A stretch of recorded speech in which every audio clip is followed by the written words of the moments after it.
Hey, what's up, everybody? It's your boy Trey back with another video. Now you see the title is the One Punch Man training is realistic and or viable.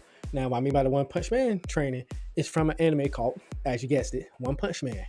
So before I get dig into this video will contain a little spoilers for those who never watched anime. One Punch Man is an anime. It's basically is a parody to most shonen shonen anime, superhero animes. It is more related to the superhero side. So it's basically a parody to all superhero shows, flicks, movies. That's basically what it is. And the main character, Saitama, he defeats everything in one punch. Hence, One Punch Man. So that's all I'm disclosed. But what I'm focusing on is his training regimen. Now, his training regimen is pretty basic. At least from what he does, it's pretty basic. How he got super strong.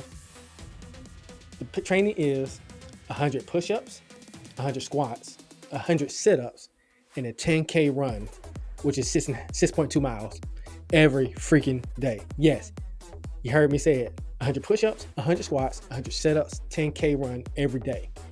Now, for some of us who already has a good training regimen going on, like me, I already have a good training regimen going on, I can't do that every day.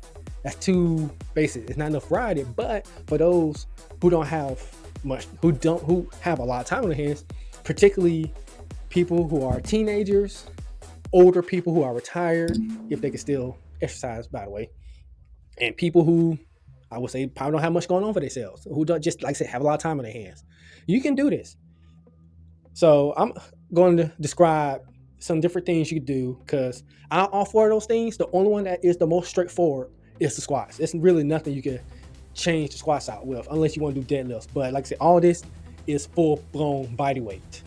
So, but if you want to use resistance training with it, like actual free weights, I mean, squats, like I said, squats is still most straightforward out of all of it, unless you want to change it to lunges and deadlifts, like I said. But it's better to just keep it as squats. But the ones you might have options on is the sit-ups and the push-ups. The 10K run, you might have a bit of an option. I will describe that one too. So, but first, I'm going to describe the push-ups first in more detail with the options you can have to better simulate the push-up. But I think I will start talking while saying this first. Go ahead and hit that like button. Subscribe if you haven't already. Please leave a comment on what you think about this, and hit that notification bell for all future uploads. All right. So let's go ahead and get straight into talking about the push-up. All right. I got something here I had to look up on Google AI about, say if you don't like doing a push-up, but you want to translate it to like a bench press or dumbbell press or the chest press machines, one of those as a substitute to push-ups. Of course, if you have access to those equipment, say if a home gym or going to the gym, etc. So I got something up here, like I said, through Google AI, how much of your body weight you are pushing when you're doing a push-up. So according to this, if you look at where it says up position, down position on that screenshot I got up here, because I'm looking at the same thing, up position, your body is supporting 69%.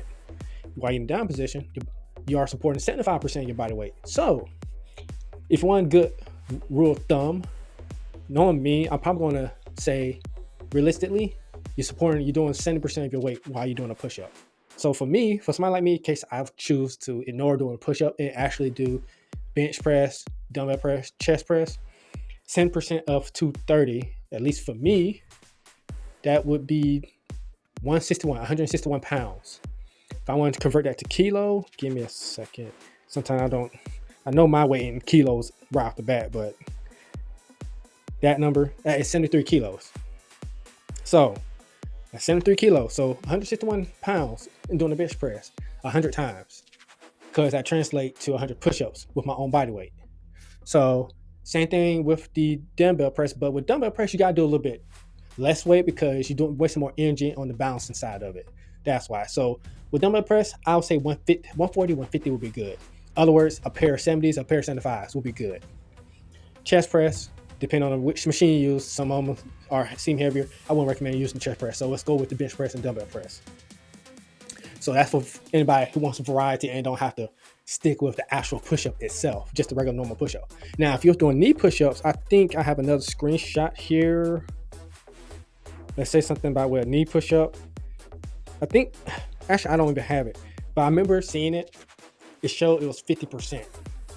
If you only supporting 50% of your weight in the knee push-up. And but you know what's funny? You know who do knee push-ups more? women. It's not a take a stab at women because women are physically weaker than men. That's always been a known fact, biologically, physically, whatever.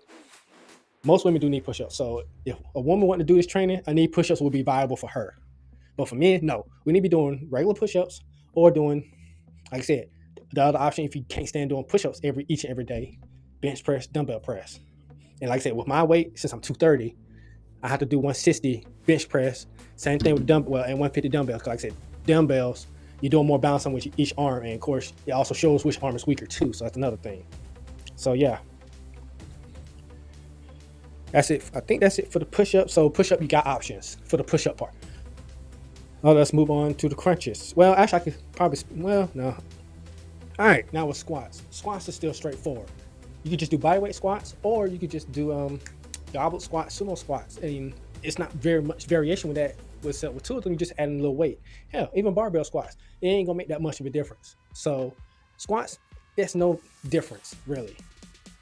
So, but with the sit-ups, now a lot of people don't like doing sit-ups because sometimes sit-ups hurts people back because you lifting up all the way and you trying to do it, you're hitting your back constantly on the ground. Not too many people like doing sit-ups because of that. So, alternative for sit-ups, you got crunches, you got bicycle crunches, you got jackknives. I would say V-ups, but V-ups would probably be too difficult for most people. You got reverse crunches, which means you bring both your knees up instead of you bring your torso up. You got that. Geez, what else? Those are four I believe I can fit this straight away. So you got your regular crunches, your reverse crunches, bicycle crunches, and your jackknives, seated jackknives. I'm not going to sit here and add flutter kits, scissor kits, V-up. Like the V-ups would be too tough for anybody.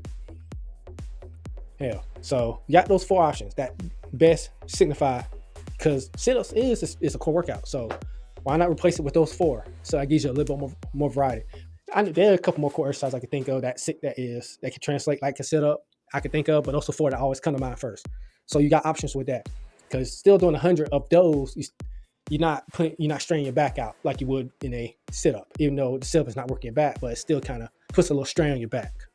So you got options. So that covers the push-up part, the squat, and the sit-up part. I'm just gonna say crunches again. So for the last part, which is the 10K run. So I'm probably have to broadcast my screen for this because I did not actually take a screenshot of this one, so I have to go look it up again. All right, now for time for the running.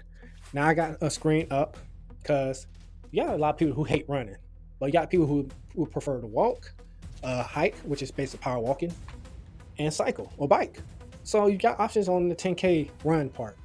But the thing is, you'll still feel the entire 10K with the walking, running, power walking, hiking, but you won't feel it. But for cycling, it don't really translate that well. So that's why I pulled up. I'm a person that likes to cycle. I hate running. I prefer to cycle over running for my cardio. So a good rule of thumb for that, as you see right here, how many miles of cycling is equal to running. So a good rule of thumb is a 1-to-3 ratio. 1 mile running 1 mile equals to cycling for 3 miles. So if you got, and that's in miles, and that's not in kilometers. So change that in perspective. You run a 10K, so a 10K is 6.2 miles. So using that 1-to-3 rule, 6.2 miles running translate to 18.6 miles cycling. So me, I would prefer to cycle. So I have to cycle for 18.6 miles to get the equivalency of that 10K run if I were to change it to cycling.